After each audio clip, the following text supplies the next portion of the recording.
How to create a December dump Instagram story. Hey everyone, welcome back to the channel. In today's tutorial, I'm going to be showing you guys how you can easily create a December dump Instagram story sticker. But before we begin, don't forget to leave a like down below and subscribe to the channel. So if you are trying to post your December dump on Instagram and want a good story template, then you've come to the right place.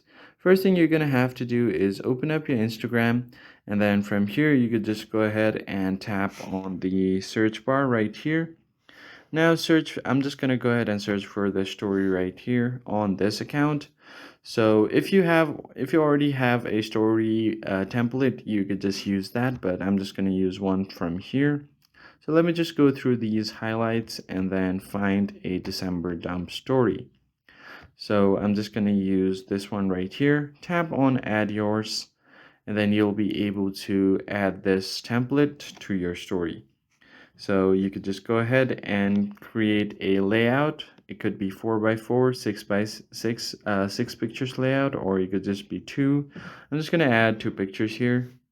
So as you guys can see here, I've added a few pictures from my gallery. So you can just tap on this check mark to add this to your story. So just adjust this a bit and then tap on your story to post it on your story.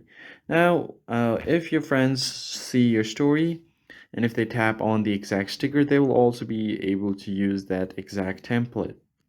And that's how you post a December dump Instagram story sticker. I hope you found this tutorial helpful. I'll catch you guys on the next one.